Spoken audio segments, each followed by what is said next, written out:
The night is silent, the moon only a faint sliver in the sky. In the distance, the soft rustling of leaves blends with the whispers of the wind. A lone figure moves quietly through the darkness, his heart pounding, his eyes sharp, his mind restless. He is a thief, and tonight he believes fortune is waiting for him. Ahead in the woods stands a small hut, fragile walls, a thatched roof. No guards, no locks, no signs of wealth. Yet the thief is certain there must be something inside. Desperation makes him believe that anything is better than nothing. His stomach growls. His soul feels empty. Hunger and poverty have shaped his path, but greed sharpens his steps. Slowly he creeps closer. Inside the hut, a dim oil lamp flickers. A man sits in silence. His posture is straight, his breath steady, his eyes closed. A monk living alone, far from the noise of the world. Around him, nothing but bare wooden floors, a mat for meditation, and a begging bowl. Yet his presence radiates a stillness that no thief could steal. The thief doesn't know this yet. All he sees is opportunity. Step by step, the worlds of two men begin to collide. One who lives in darkness, chasing after fleeting possessions, and another who dwells in light, untouched by the pull of desire. This is not just a meeting of chance.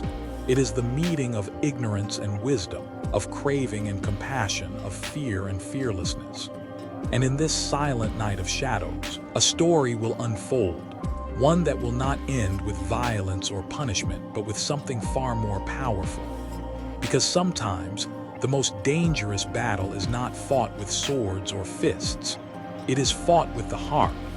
And sometimes, the greatest victory is not when one man wins and another loses, but when both walk away transformed. Inside that fragile hut, the air carries a silence so deep it feels alive.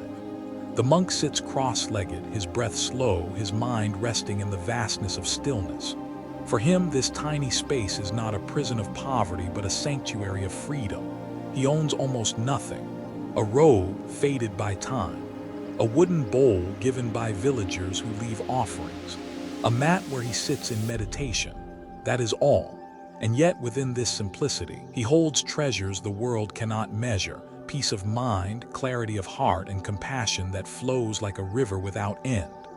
To the eyes of the thief, this hut looks empty.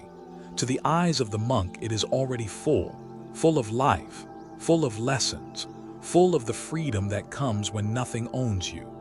Every morning he rises before the sun. He steps into the village with his bowl, not to beg, but to offer. The act of receiving food is not about filling his stomach. It is about giving others a chance to practice generosity. Each grain of rice, each piece of bread is a bridge between hearts. When he eats with mindfulness. Every bite is a meditation. Every sip of water is gratitude. And when the day ends, he returns to his hut, not to guard his possessions, but to guard his mind, keeping it free from greed, anger, and illusion. The world often believes that happiness comes from more wealth, more comfort, more status. But the monk has discovered another truth. Real happiness is born from less, from letting go, from knowing that you don't need to own the world to feel whole. In that silence, he is wealthier than kings. While others carry the heavy chains of desire, he walks lightly, carrying nothing. And in carrying nothing, he carries peace. Tonight, as the thief creeps closer, this life of simplicity will be tested.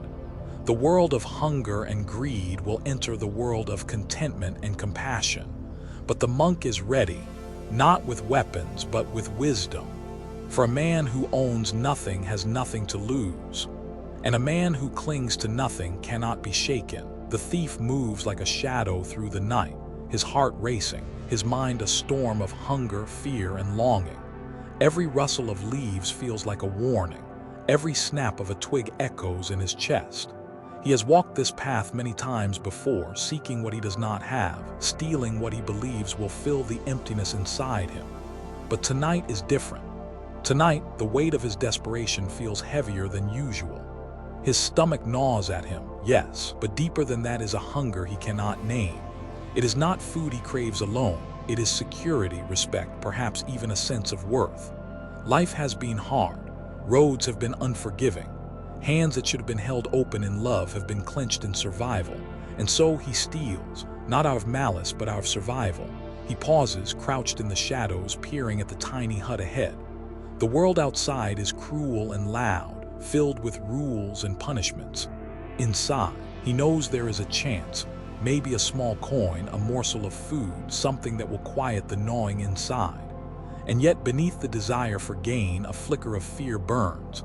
Something about this place feels different. There is a stillness here he has never known, a quiet that is almost alive. He shakes it off. He cannot afford hesitation. Survival does not wait for reflection, and so he steps closer. Every movement is careful, deliberate, a dance of shadows and silence. The thief knows the stakes. Discovery could mean anger, rejection, even capture. But hunger is relentless. Desperation is cunning. It whispers that this one act, this one night could change everything. And yet in the depths of his mind, a question lingers. He cannot name it, cannot fully grasp it, but it is there, a seed of doubt, of hesitation. Why does this place feel safe? Why does the silence feel alive, almost welcoming rather than threatening? He breathes in, the night air sharp in his lungs. He tightens his grip on his meager satchel. And then with one last glance at the moonless sky, he moves toward the hut. The collision is imminent. Two worlds are about to meet. One born of fear and hunger, one born of peace and freedom. The thief does not yet know that the night will teach him a lesson he could never have stolen, a gift he does not deserve but desperately needs. For some nights are not meant for taking. Some nights are meant for awakening. The thief steps into the hut, his heart hammering like a drum in the silence. Shadows flicker across the walls, dancing with the light of the lone oil lamp. He expects chaos, he expects resistance, maybe even anger. But what he finds instead is nothing he has ever imagined. The monk sits serene, eyes open now, calm and steady. His gaze meets the thief's with neither fear nor accusation. No tension, no judgment, just a quiet, unwavering presence. For a moment, the thief freezes. Time seems to stretch. The world outside, the hunger, the desperation, the violence he has known falls away. Here in this tiny hut, a different kind of power waits. A power that cannot be fought with blades or intimidation. The thief's mind races. How can this man, sitting with such peace, not be afraid, not even startled, not even angry? Every instinct screams that he should be on guard, that he should strike, that he should flee. Yet he cannot move. The stillness pins him more effectively than chains ever could. And then it happens. The monk speaks softly, deliberately, as if addressing the night itself. "You are welcome here." The thief blinks. Surely he misheard. Surely this is a trick. He came for theft, not for welcome. But the words hang in the air, impossible to ignore. He looks at the monk's hands folded gently in his lap.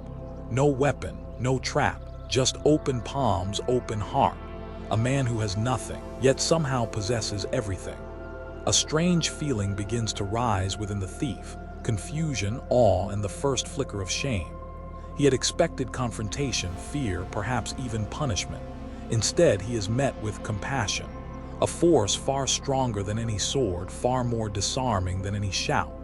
In that brief moment, two worlds collide, one shaped by craving and survival, by fear and aggression, the other shaped by freedom, wisdom, and the quiet strength of a mind untethered from desire. And in the collision, something extraordinary begins to stir. The thief senses a crack forming in the armor of his hardened heart, a crack through which light might one day enter. The room is silent again, but now the silence is different. It is not empty. It is alive, charged with possibility. The thief does not yet know it, but this night will change him forever. Not because he has taken or might fail or might be caught, but because he has encountered something he has never known. A heart that gives when it has nothing. A spirit that meets darkness with light. And in the quiet of that hut, the impossible begins to take root. A thief may find himself learning the first, most profound lesson of all, that true power lies not in taking, but in giving, even when giving seems most foolish. In his body is taut with tension, every thought screaming that he should take what he came for, vanish into the night, survive another day. And then the monk moves, not with haste, not with fear, not with anger, but with deliberate calm. He reaches for his robe, gently folding it, and then with a voice as soft as the rustling leaves outside, he says, "Take this.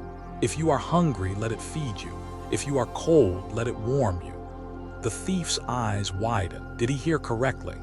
Did this man, this stranger, this peaceful figure sitting in a dimly lit hut, just offer him the very things he came to steal? The monk gestures to the small wooden bowl, the only vessel he owns, filled with rice and water. He moves the bowl closer to the thief, not demanding anything, not judging, not condemning, just giving. Open hands, open heart. The thief's mind reels. Confusion warps into disbelief. His instincts scream that this cannot be real. No one acts like this. No one gives to the one who came to take. But here it is, the truth staring him in the face. A gift freely offered without condition or expectation. He reaches for the bowl with trembling hands, unsure whether to accept it, unsure whether to run, unsure whether to cry. Hunger gnaws at him, yes, but something else gnaws deeper. Shame, awe, a strange stirring of a heart he thought long dead. The monk simply watches, serene. There is no hurry, no judgment, no lecture. The act itself is the teaching. The gift itself is the lesson. And in that moment the thief feels something impossible, a crack in the armor of his hardened soul, a glimmer of something he has never known. Perhaps it is compassion, perhaps it is grace, perhaps it is the quiet realization that life could be more than a constant struggle to survive. The hut, so small and humble, becomes a sacred space. A thief came seeking to take. A monk gave with nothing to gain. And in the giving, a transformation begins, subtle, silent, yet unstoppable. For sometimes the most powerful lessons are not taught with words, they are taught with deeds. And sometimes the greatest treasures are not hidden in chests or vaults, but in the open hands of a man who has nothing and yet gives everything. The thief does not yet speak. He does not yet understand fully. But something has shifted imperceptibly, like a river changing course beneath the surface. And the night, once dark and threatening, now holds a strange, quiet promise. The thief stands there, clutching the humble gift, feeling a weight he has never felt before. Not in his satchel, not in his pockets, but in his chest. It presses gently, insistently, a strange warmth that both comforts and unnerves him. Hunger gnaws, yes, but now something deeper gnaws too: remorse, confusion, wonder. For the first time in his life, he sees clearly what he has been chasing. The coins, the food, the scraps of survival, they were never enough. They could never fill the hollowness inside. And yet here is a man who owns almost nothing, offering everything without fear, without expectation. The thief's mind races. He remembers the lives he has touched with theft, the people he has harmed, the lies and the fear he has carried like a second skin. And suddenly, the simple act of generosity overwhelms him. The monk's compassion is a mirror, reflecting all that he has ignored, all that he has denied, all that he has buried under the weight of survival. Tears prick at the corners of his eyes. He does not know how long he stands there, frozen in awe, guilt, and a dawning clarity. He wanted to take, to claim, to possess. But now he begins to understand something he has never been taught: that the heart can be richer than the world, that mercy can be stronger than fear, that giving can heal what greed and violence have broken. He finally whispers, almost to himself, why do you give? The monk smiles, a quiet, knowing smile. Because to hold anger, fear, or hatred is to be trapped. To give is to be free. And the world, your heart, needs nothing more than compassion to begin again. The thief shudders, feeling a rush of something unfamiliar. Humility, gratitude, perhaps the first flicker of love. He is stunned by the simplicity and the power of it all. He has stolen many things in his life, but he has never received anything like this, never anything that reaches the soul. And in that moment, he begins to see the life he has lived, the choices he has made, the endless pursuit of what cannot satisfy, they all pale against this single act of kindness. The walls of his old life start to crumble brick by brick, as if the night itself were peeling away the layers of his hardened heart. He does not yet speak of repentance. He does not yet promise to change. But inside, a seed has been planted, a seed that will grow, quietly and inevitably, into something that neither he nor the world can take away. For awakening often comes not with thunder or fire, but with a simple, unexpected gift. A moment when the world stops demanding and starts giving, when the heart, long closed, finally opens. And tonight, in this fragile hut under the sliver of moon, a thief experiences something no punishment, no threat, no fear could ever teach. He experiences the beginning of a transformation, the quiet birth of a soul learning to see the world through the eyes of compassion. The thief stands silently, still holding the wooden bowl, his chest tight with emotions he cannot yet name. The hut is quiet, yet the silence is alive, pulsating with an energy that makes every sound outside, the rustle of leaves, the whisper of the wind, feel distant, almost insignificant. The monk does not speak at length. There is no sermon, no moral lecture, no dramatic proclamation of truth. He does not need words to teach what cannot be taught by books alone. Every gesture, every breath, every moment of stillness is a lesson in itself. He moves with calm intention, arranging his meager possessions, preparing a simple meal with care and gratitude. He washes a bowl with deliberate mindfulness, each movement a meditation, each motion a demonstration of respect for life, no matter how small. The thief watches, his mind struggling to comprehend what he sees. How can a man with nothing carry so much? How can a life stripped of wealth, comfort, and security radiate such profound fullness? Every act of simplicity, every deliberate pause, every quiet breath becomes a mirror reflecting a truth he has long ignored, that the deepest richness comes not from taking, but from giving, from being present, from living in harmony with the flow of life rather than resisting it. The monk catches the thief's gaze and smiles, not with condescension, but with gentle understanding. The world teaches you to fight, to take, to survive, he says softly. But survival is not the same as freedom. Freedom is the mind unchained, the heart untangled, the spirit at peace. This is Dharma not in words but in life itself. The thief's heart tightens again, this time with awe.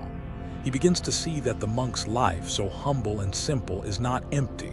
It is full of something immeasurable: compassion, patience, wisdom, and an understanding of the impermanence of all things. Every movement, every silence, every offering of what little he has becomes a living lesson. And in that living lesson, the thief begins to feel a stir of awakening, a recognition that his own life, spent chasing and taking, could follow another path. A path of awareness, of generosity, of seeing the world not as something to possess, but as something to honor.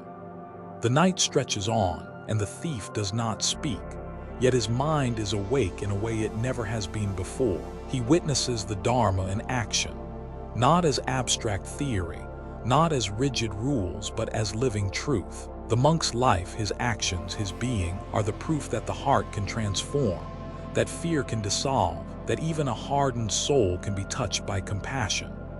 And in this quiet, sacred moment, the thief begins to understand the first rule of all true teaching, that the deepest lessons are never forced, never demanded. They are offered, lived, and witnessed. And sometimes the greatest awakening comes not from what is said, but from what is silently given. The thief steps outside the hut, the night air cool against his skin. The world he returns to is unchanged. The same dark forest, the same winding path, the same hunger gnawing at his belly. But something within him is different. He feels it first as a subtle weight pressing gently against his chest, a presence, a whisper, a reminder that the night was not ordinary, that the man in the hut has given him something no theft could ever yield. The thief's hands, once tense and ready to grasp, now tremble slightly, holding onto something far more fragile and precious, the echo of compassion. Every step he takes carries the memory of the monk's calm gaze, the quiet offering of a bowl, the serene smile that seemed to see all his faults yet did not condemn him. It reverberates in his mind, a song he does not yet fully understand, a melody of awakening that will not fade. The forest around him feels alive, almost listening, almost watching. The thief realizes that he is carrying more than the night's chill or the weight of his satchel. He is carrying the first seeds of transformation. And though he does not yet know what to do with them, the seeds have already taken root. Shame mingles with awe. Confusion mingles with wonder. For the first time in a long while, he begins to see the possibility of another life, one not dominated by fear, hunger, and grasping, but one where the heart can open, where the mind can rest, where the soul can breathe. He remembers the monk's words, simple yet profound. To hold anger, fear, or hatred is to be trapped, to give is to be free. He had thought freedom was taken with strength or cunning, yet here in the quiet echo of the hut he realizes it is offered freely, and the choice to accept it is his alone. The thief looks up at the moon, now peeking from behind a cloud. It feels less distant, less cold. The darkness feels less threatening. And in that moment, he understands a truth too often hidden by the noise of the world. The most powerful force in life is not wealth, not strength, not fear, but compassion. A single act, a single heart, can create ripples that reach farther than any sword or law ever could. As he walks away, the echo of the monk's compassion resonates in every step. And though the path ahead is uncertain, though the shadows of his past still cling, the thief carries a light he cannot yet name, a light that will guide him in ways he cannot yet imagine.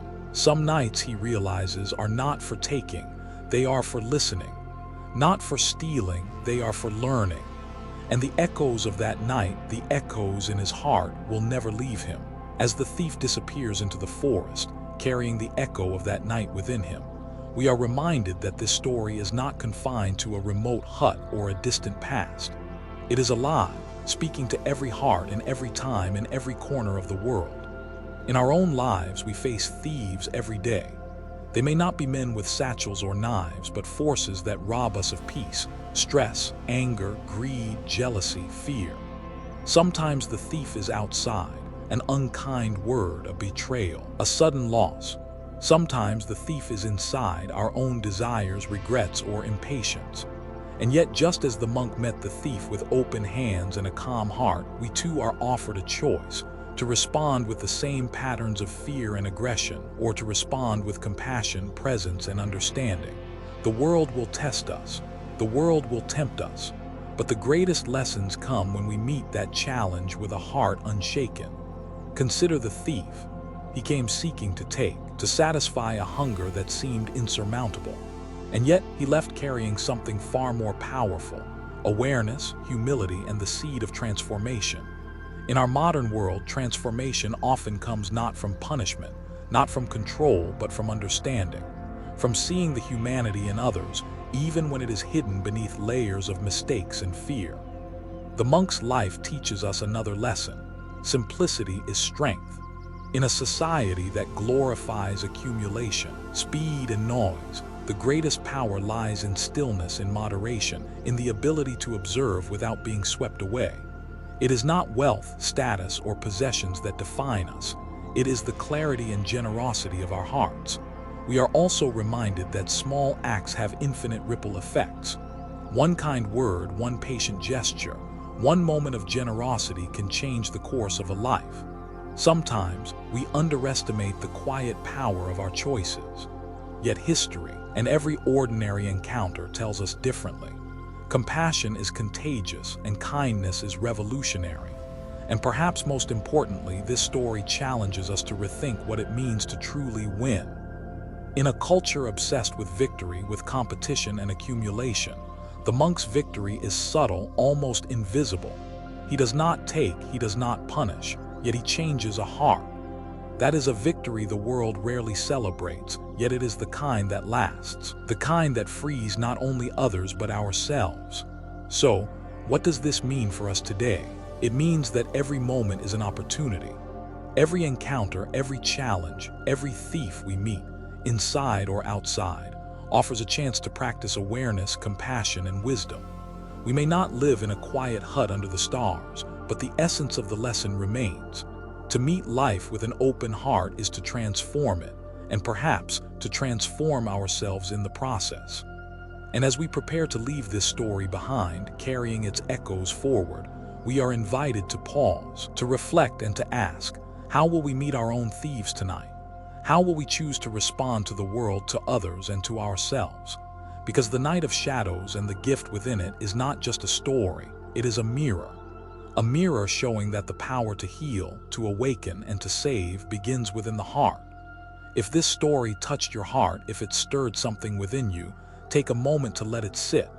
Reflect, breathe, and carry this seed of compassion into your day. And if you wish to continue exploring the wisdom of the Buddha, to learn how to bring mindfulness, kindness, and inner peace into your life, consider subscribing to Zen Buddhism Wisdom. Here, we share teachings, stories, and reflections to help you awaken the heart and quiet the mind. Join our community, and together, let's walk the path of understanding, compassion, and clarity, one story, one moment, one breath at a time. Remember, the journey doesn't end with the video. It begins within your own heart. The night has passed and the thief has walked away carrying more than he came for. The hut stands silent once again, the lamp flickering softly, the air still and sacred. But the story does not end here. Its lessons linger, echoing far beyond the walls of that small hut, reaching into the hearts of anyone willing to listen. We live in a world full of thieves. Not all of them wield swords or masks. Some steal our time, our peace, our hope. Some steal our joy, our focus, our ability to connect. Yet the story of the monk reminds us that compassion, freely given, has the power to disarm even the most desperate, even the most hardened. It does not fight force with force, anger with anger, or hatred with hatred. It transforms. The monk's greatest gift was not food, not warmth, not protection. His gift was the possibility of awakening. He showed that true strength lies not in what we take, but in what we give, in the courage to open our hearts even when there is risk, in the wisdom to act with love rather than fear. And here lies the challenge and the hope for all of us, to meet the world and ourselves with that same courage, to offer kindness when it is easiest to judge, patience when it is easiest to scorn, understanding when it is easiest to close off. Because each act of compassion, no matter how small, has the power to echo, to ripple, to transform. The thief's heart was changed not by punishment, not by fear, but by the quiet, unwavering presence of compassion. And in that transformation, the story whispers a universal truth. Saving a life, or even a single heart, begins with one open hand, one patient gesture, one choice to meet darkness with light. So, as we leave this story behind, we carry its message into our own lives, into our homes, our workplaces, our relationships, into the quiet moments when no one is watching, when the world seems harsh and indifferent. Here, in those moments, we have the power to give, to heal, to awaken. Compassion is not weakness. Compassion is courage. Compassion does not diminish the giver, it elevates the receiver, and often it elevates us in ways we could never predict. It saves not through force but through love, not through punishment but through presence, not through accumulation but through letting go. And perhaps, if we dare to practice it, if we dare to open our hearts fully, we will see that the world is full of thieves, but also full of possibility, full of moments where kindness can transform despair into hope, fear into peace, and darkness into light. The night may have been one of shadows, but in the heart, a new dawn begins. A dawn lit not by gold, not by power, but by compassion, the kind that saves.